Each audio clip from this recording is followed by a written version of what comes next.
My name is Tomas Talamonte, and I'm Deputy Chief of Staff to the Mayor.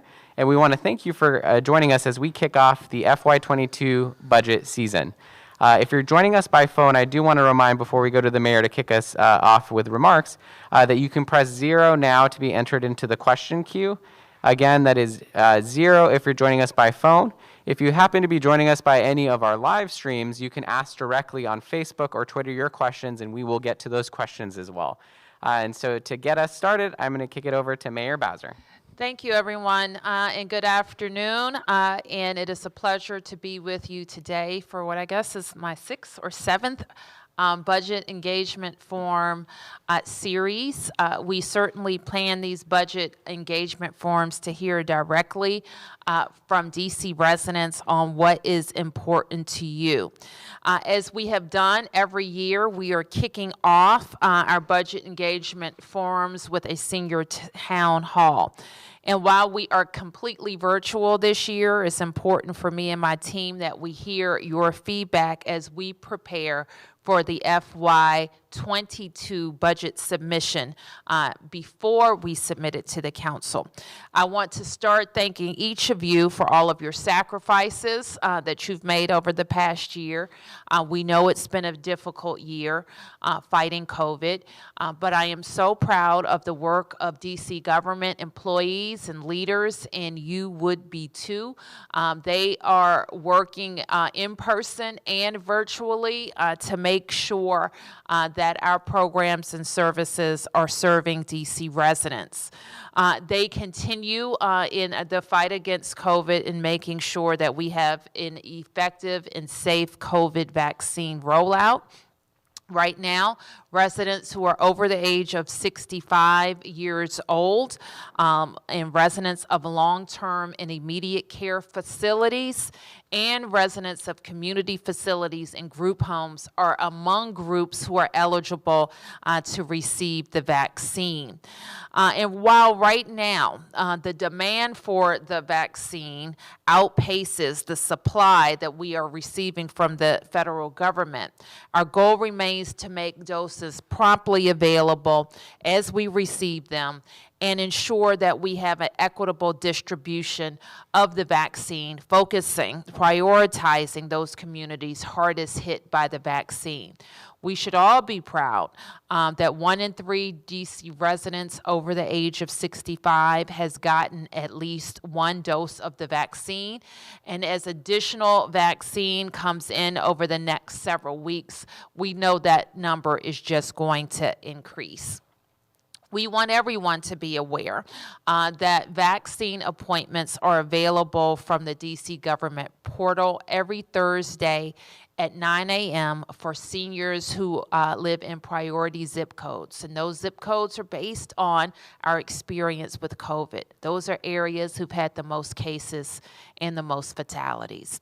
And Friday at 9 a.m., that portal is opened up citywide for seniors in every zip code. So to learn more, you may go to vaccinate.dc.gov. The best way that is how to secure an appointment, but you may also secure an appointment through the portal by calling. And the District of Columbia coronavirus hotline is 855-363-0333.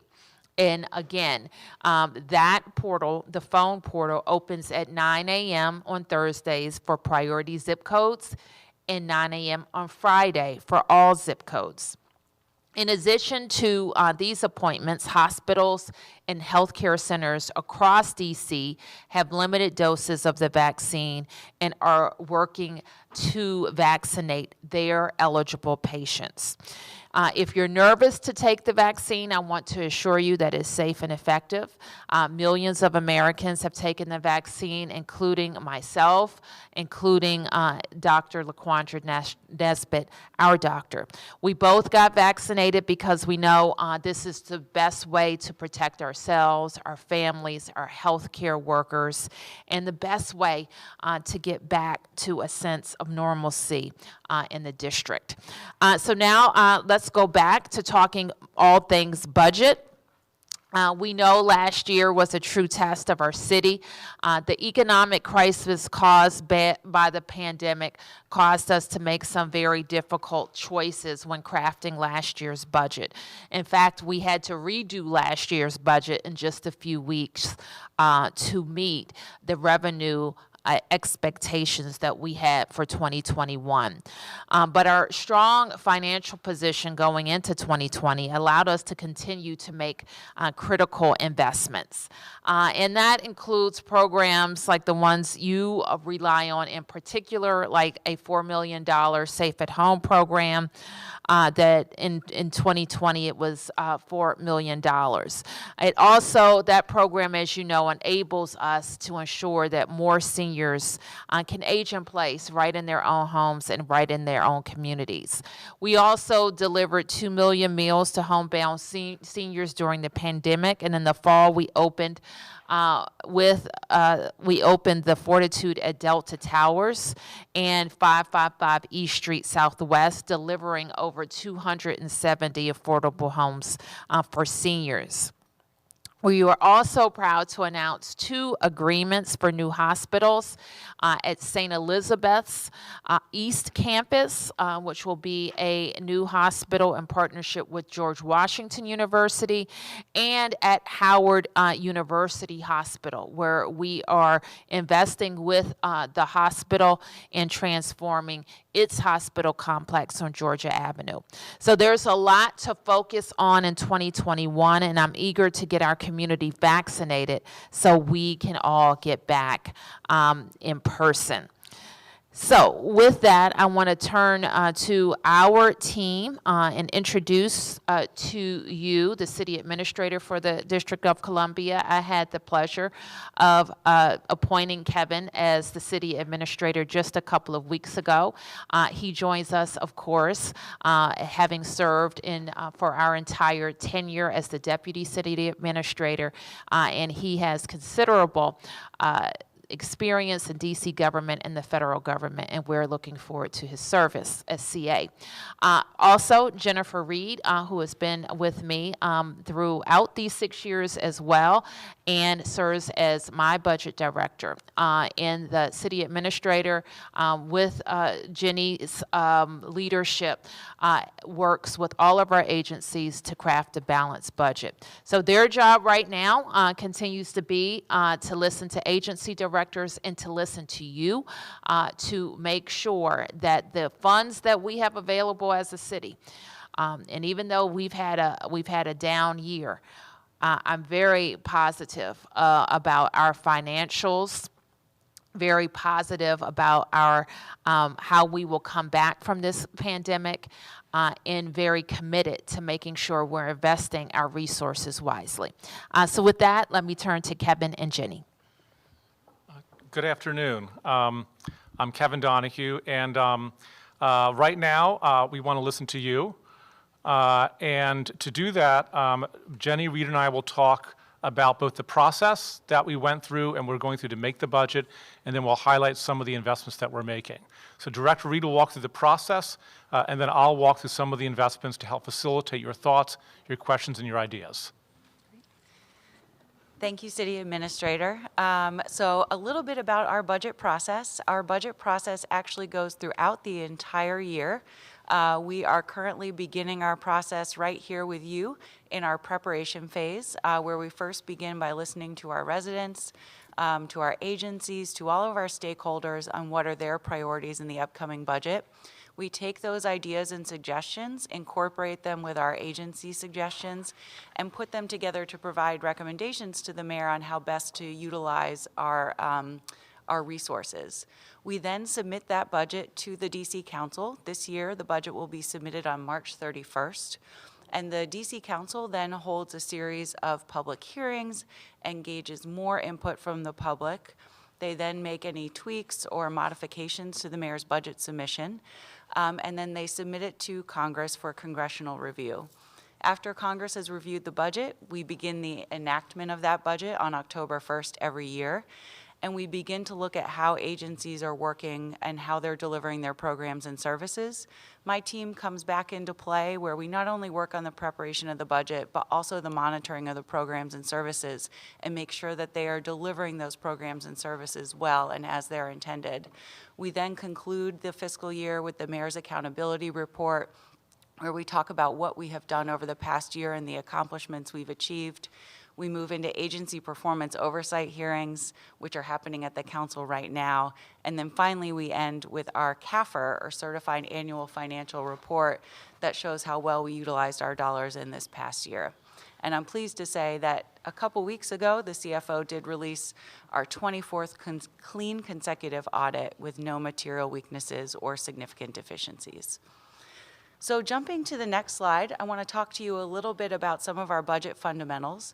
The district's budget is $16.9 billion in gross funds. Gross funds includes all of the local funds that we receive through our local taxes and fees and fines that residents pay, as well as our federal assistance through specific grants and programs like Medicaid. The operating budget, as we refer to it, is what funds all the programs and services that you enjoy. So for example, it funds the team over at our Department of Aging and Community Living that I know you all speak with on a regular basis, also the Safe at Home program that the mayor mentioned. We also have what's called a capital budget, which is $1.7 billion for fiscal year 21. The capital budget is what builds all of our infrastructure in the district for residents to enjoy. So it's what we use to fund our repairs to our roads, sidewalks, and alleys that we have made tremendous strides under Mayor Bowser's leadership to get those assets in a state of good repair. It also funds the building and renovation of our recreation centers and of our senior wellness centers across the city. When you look at that budget, the majority of it, $8.6 billion, is generated by local revenue. We get about $3.7 billion in federal grants. The largest portion of that is through our Medicaid program. And then we also get additional funds through our enterprise program where we budget for things like the DC Water and the University of the District of Columbia. Jumping to the next slide, just to give you a brief overview of how those dollars get used. The largest share of our dollars go to our Human Support Services cluster. This goes to pay for all sorts of programs and services, including DACL, or the Department of Aging and Community Living. It also goes to pay for our healthcare systems and support, so our Medicaid and our Medicare programs, as well as agencies like the Department of Human Services and our Department of Parks and Recreation. Our next largest share of our budget is our enterprise or financing and other section. This includes payments to items like DC Water and the University of the District of Columbia. It also includes the debt service payments that we need to make each year to make those infrastructure improvements that I mentioned, like in our roads, sidewalks, and alleys. Our next largest share of our budget is our education system. This funds not only all of our traditional public schools and public school students, but also our DC Public Library and our Department of Employment Services. Our Public Works and Government Operations budget is about $2.1 billion. That funds, for example, things like trash collection. It also funds, for example, the Office of the Chief Technology Officer that's been so instrumental in helping us all work remotely this year. Public Safety and Justice is about $1.6 billion. This includes items like our Office of Unified Communications, our Fire and Emergency Medical Services, and our Office of Safety and Neighborhood Engagement. And last but certainly not least, economic development and regulation. This is where our budget for affordable housing for agencies like the Department of Small and Local Business Development are budgeted. And before I turn it over to the city administrator to talk about specific investments, we did want to take a minute and talk about some of the investments we've made during the COVID-19 health pandemic. Early in the pandemic, Mayor Bowser directed us to quickly work together to figure out how to implement programs that could respond to the needs of our residents in the city. And we know a lot of residents and businesses have been hit particularly hard. So to date, the district has actually administered now over $1.7 billion in unemployment insurance assistance for more than 225,000 different applicants. We've allocated more than $27 million for emergency grocery distribution and meal distribution to our homebound residents, more than $11 million for a local stimulus payment that Mayor Bowser directed to residents whose unemployment benefits were about to run out before the federal government extended them. We've also provided assistance to our child care facilities, to our hospitality sector that we know has been hit particularly hard, rental and mortgage assistance, more than $136 million to our small businesses across the city, and more than $6 million to nonprofit organizations. We are excited to do even more. As Mayor Bowser said, we are thinking more positively about our budget and our finances, and we look forward to working even harder to put out more assistance to residents. So with that, I'm going to stop and turn it over to the city administrator to walk through some specific investments. Now, most of our budget can fit into 6 policy areas that you see on the slide here: education, housing, public safety, jobs and economic development, health, which includes human services, transportation, and the environment. And we use these policy areas as we develop our own budget that we submit to the council to help us define and clarify what accomplishments we want to push forward for the city. I'm going to highlight a few investments in each one, and I won't read every slide, every word on the slide, but you can read every word both of the pocket guide, which is getting distributed today, or by going to budget.dc.gov. To give you some sense of scale and context, education and health and human services represent the 2 largest parts of our budget. Together, they represent almost half the money that we spend as a city on city services are captured within those 2 clusters. So let's start with education. Now, this includes our public school system, both DCPS and the charter schools, UDC, but also our Parks and Recreational Agency and our Employment Services Agency. And as you can see here, of the $3.2 billion that we spent, $1.9 billion was spent between the 2 educational sectors of K through 12, both DCPS and the charter schools, and $1.5 billion was spent on upgrades and constructions of new schools to modernize 41 schools, including a new Bard Early College High School and Foxhall Elementary School. Turning to health and human services, this includes our DC Health Department, but also our Human Services Department, as well as Behavioral Health and Child Family Services. And as you can see here, it included $365 million to build a new state-of-the-art hospital and ambulatory center at St. Elizabeth's campus, and $5 million to continue supporting senior residents' abilities to age in place through Safe at Home. When we look to public safety and justice, where we spent $1.6 billion, which you can think of as probably about 9 cents of every dollar that we spent on public safety. This included $84 million on capital funds for ambulances, fire trucks, and other emergency vehicles, and $72 million supporting them for new firehouses and new fire EMS facilities.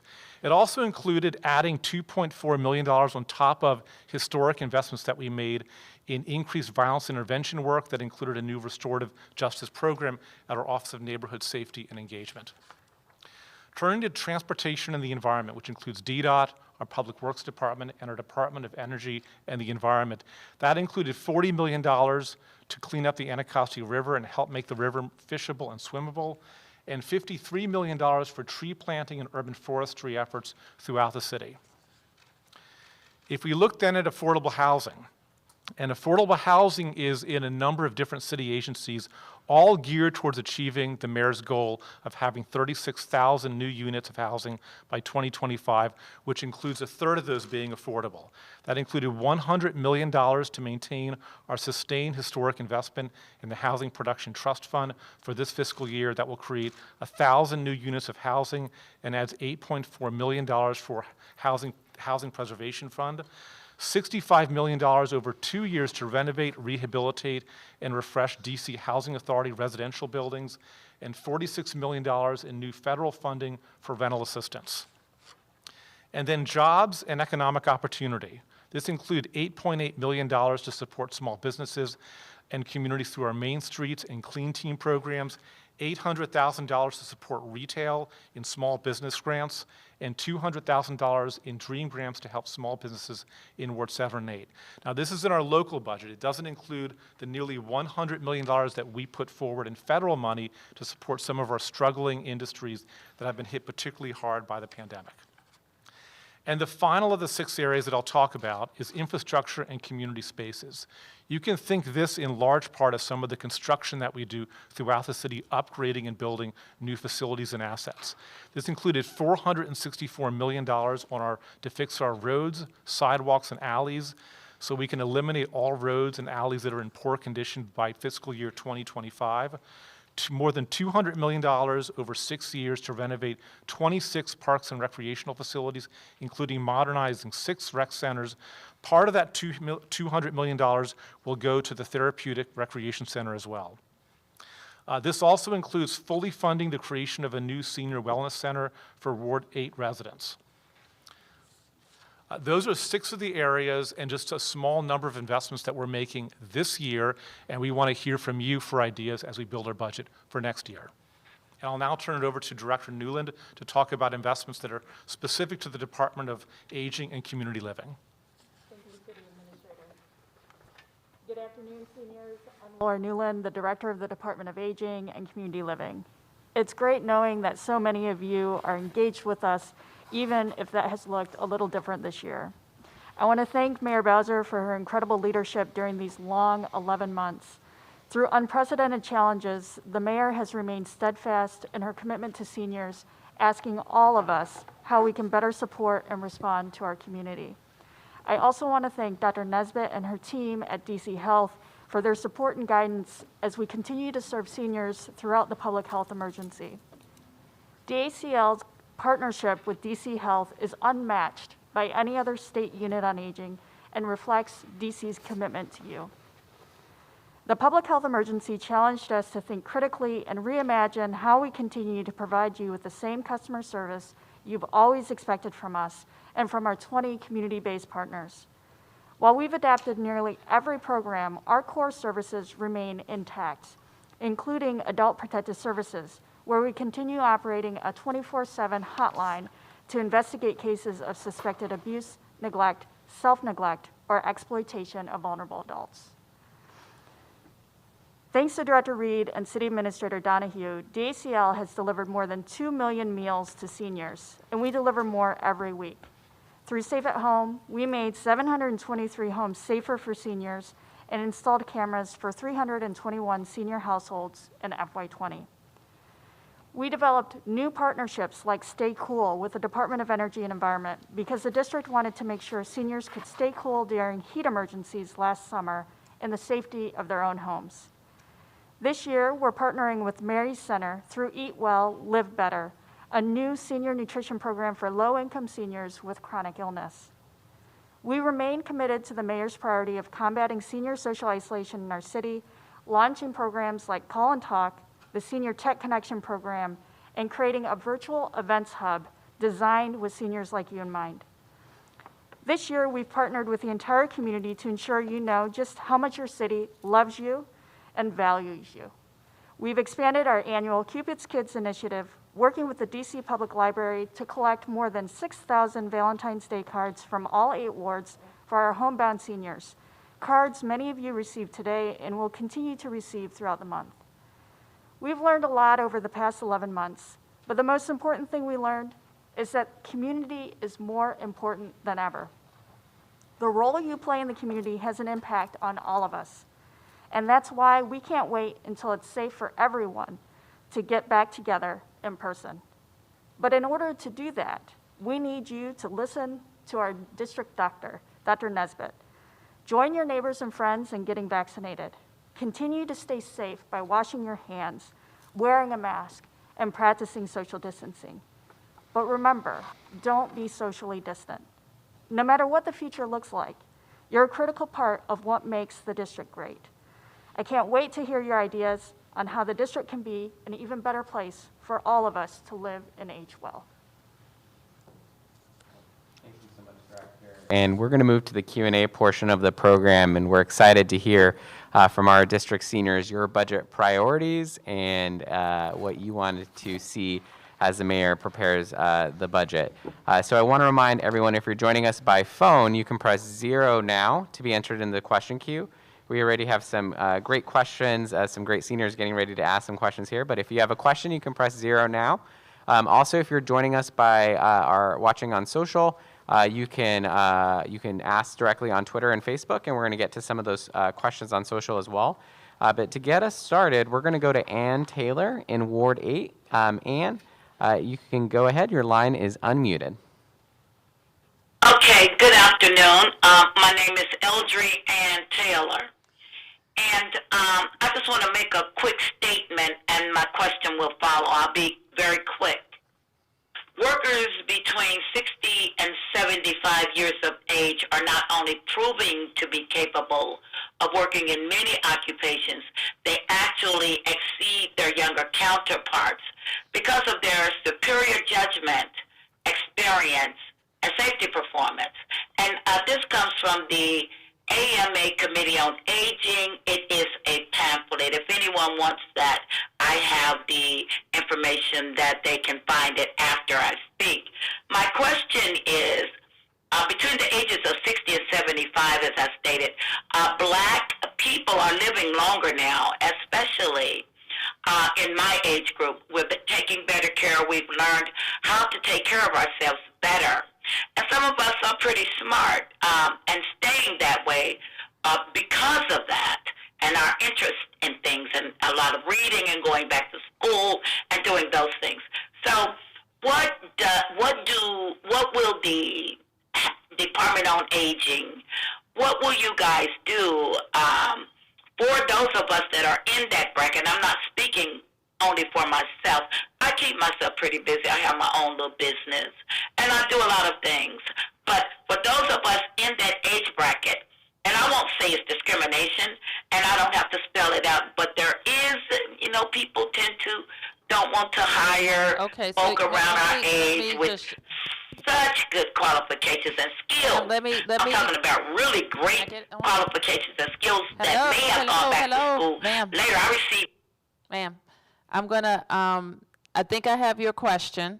Your question is, well, let me summarize your statement that people between the age of 60 and 75 are excellent workers. And if the Department on Aging and Community Living has any special programs, or should we be investing in programs to help senior workers become employed? Thank you for that question and those comments. We certainly don't disagree with you. Seniors have a lot to offer in the employment market, and we partner with the Department of Employment Services. They have a couple of senior-specific employment programs, and we are also continually working within our own grant-funded networks to provide more senior employment opportunities, and we are certainly thinking more about employment these days, and definitely keep paying attention to our process, and I think you'll hear some more ideas from us in the upcoming year. And this is one area where I think I've challenged all of our government leaders to think about how we come back better than we used to be. And I think what we have seen both in public work, in the public workforce and in the private workforce, more opportunities for telework and stay-at-home work.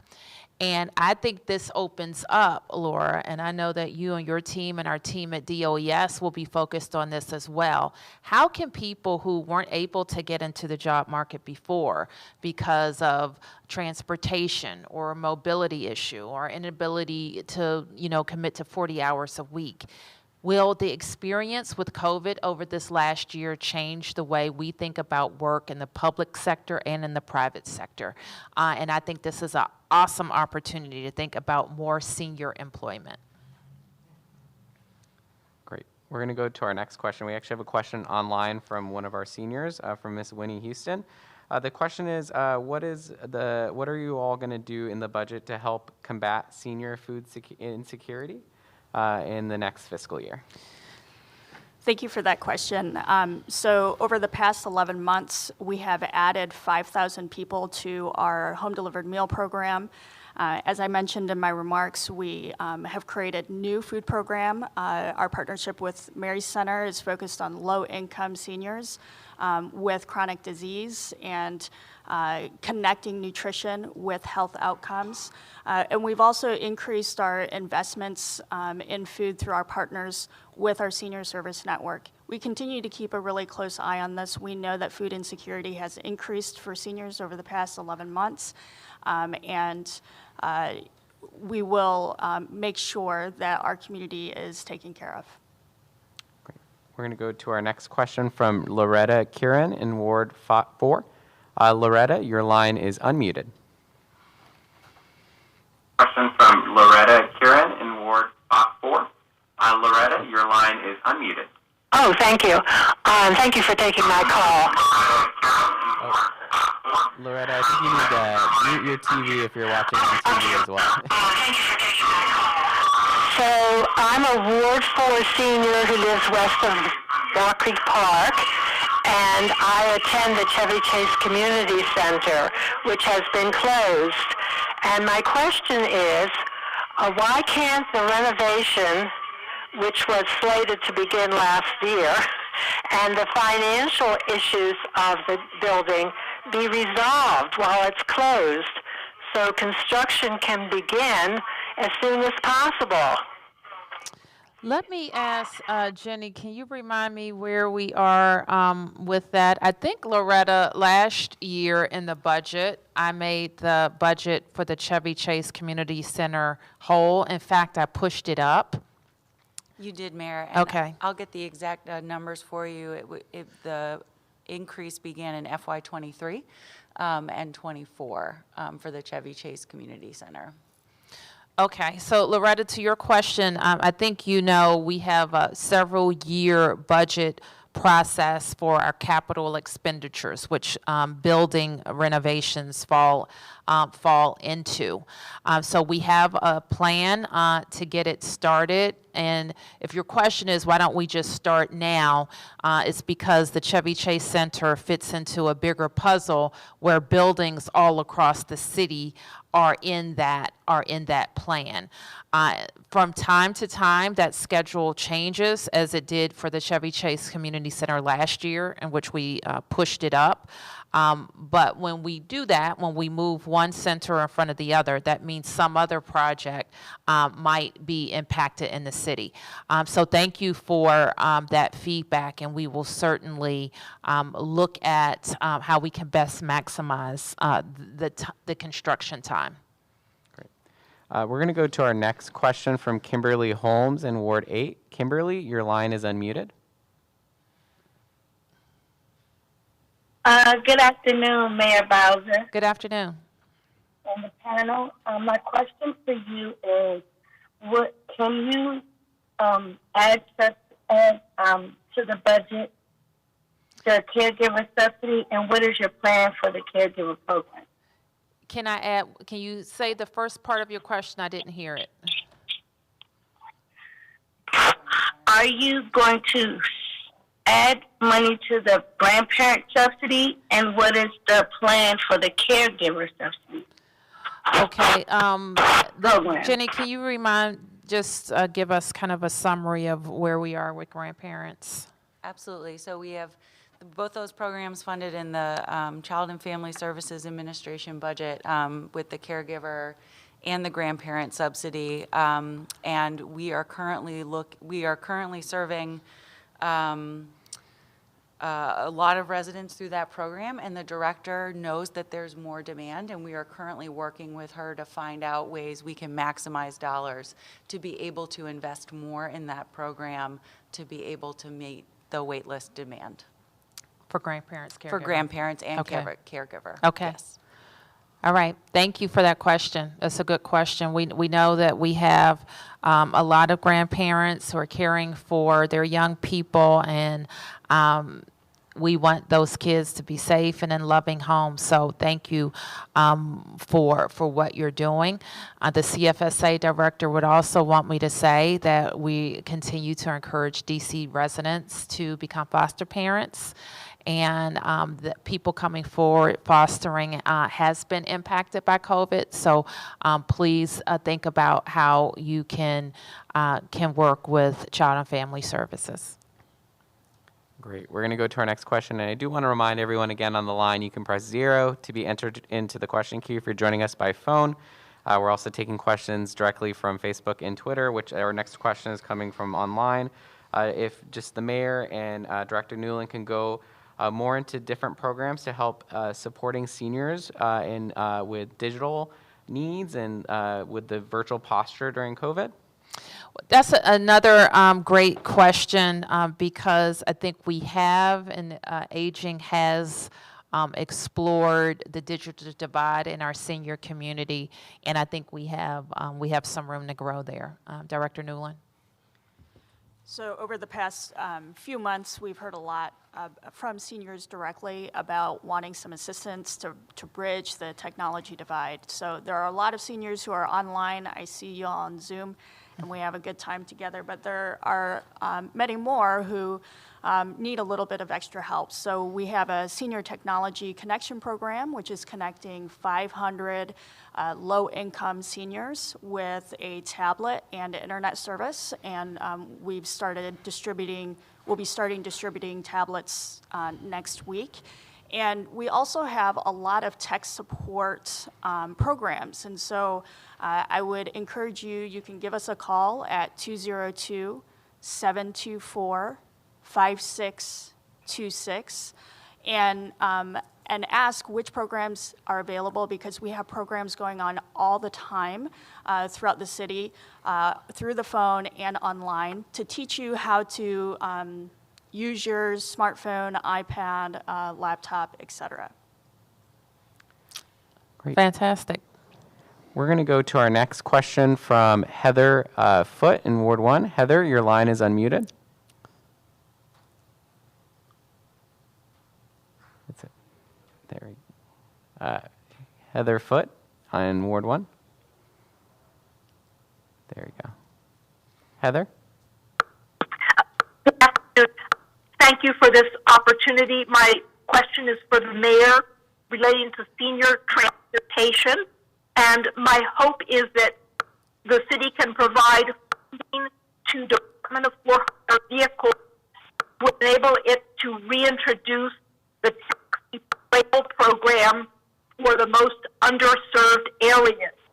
It's very clear for seniors that they have difficulty getting around, and I hear repeatedly from seniors, for example, in Ward 7, that they really liked the program, but it was ended at the end of last year.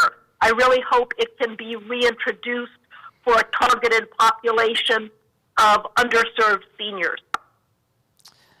And thank you for that question. I didn't hear specifically the program. Did you hear? It's Taxi to Rail program. Taxi to Rail program. Okay. We will take that into account to make sure that we understand how well it's working. And I think that we introduced that program as a way to deal with bus service that was more limited. So we will look into that. Now, Laura, also, can you put on the table the many other senior transportation programs that we have in place? Absolutely. So through our agency, you can call us again at 202-724-5626. And we have a program called MedExpress where we provide transportation to medical appointments. So give us a call if you're interested in that program. Medicaid provides free transportation to medical appointments as well for all Medicaid participants. And through our partners at the Department of For-Hire Vehicles, they have a program called Transport DC. So if you're eligible for Metro Access, you can get a $5 taxi cab ride to eligible locations. Great. We'll go to our next question, which is coming online from our Facebook feed from Jesse. Jesse's question is, Seniors also experience chronic homelessness, which means it is a senior issue, and just wants to know how the mayor is working to end chronic homelessness in the district. Is this Jesse? Jesse. He is, okay. Yeah. I don't, because I really want to focus on seniors asking questions. But I think Jesse is fully aware of our Homeward DC program and the investments we've made in ending family homelessness, but also how we are investing in the entire system. And over the course of these 6 years, we have seen everything, all the investments that we've made really begin to bear fruit. In COVID, for example, I'm going to ask Kevin to talk a little bit more about what we have done in COVID to make sure that we are doing everything that we can to prevent the spread of COVID in our congregant facilities and shelters, and what we've learned that will help us moving forward. Thank you, Mayor. So in part due to the pandemic, we've made a record investment in the needs of our homeless residents. We know that often shelter facilities are not suited or designed to anticipate the pandemic that we've had. So what we did very early, in late March, early April, we started to essentially lease motels and hotels that will allow us to take the most medically vulnerable individuals and be able to place them in a much safer environment, typically at a hotel or motel. We also have individuals who have to go into quarantine, and if you're homeless, it's especially challenging. So we also have reserved hotel capacity for individuals who have to get into quarantine to have a safe place to do that with access to a private bathroom, a private area to sleep.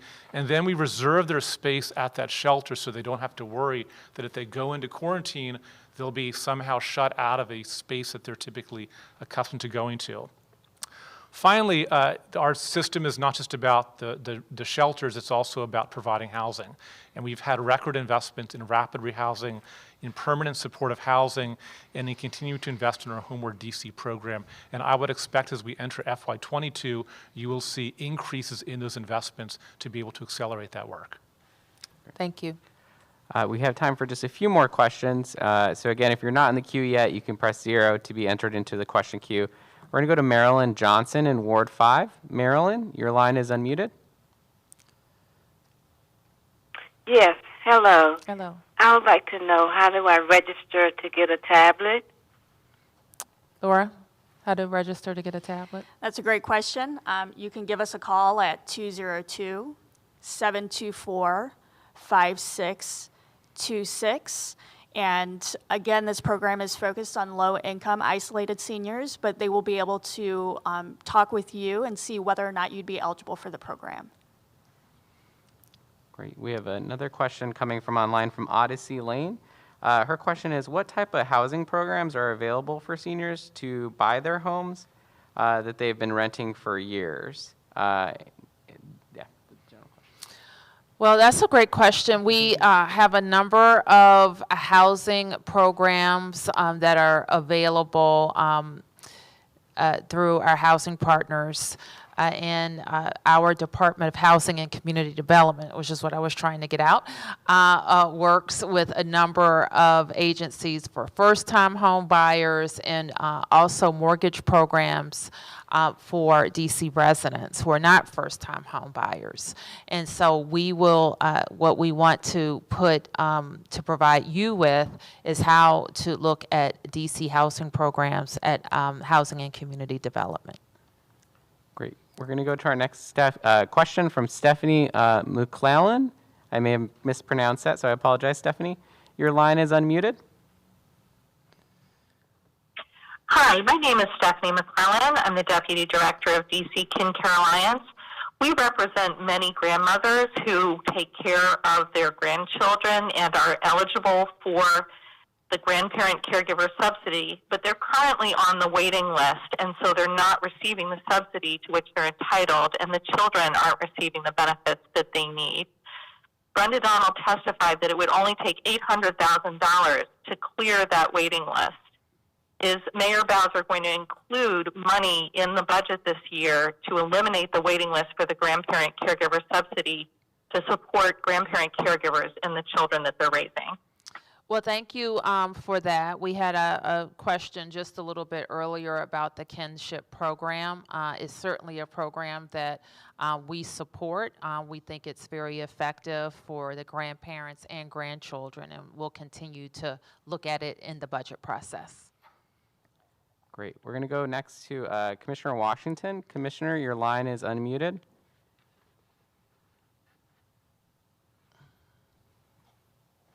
Commissioner Washington?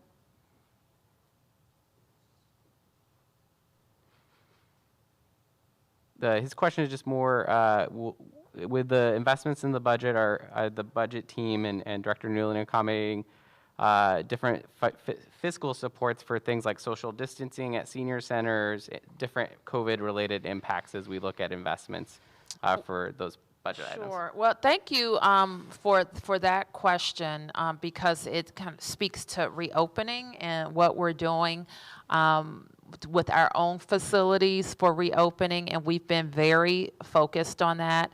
I know that you've heard about schools and all of the things that we've done in schools, but our team is also looking at other public-facing buildings like our senior centers, our recreation centers, some of which have been opened, and other government office spaces where our workers use on a day-to-day basis.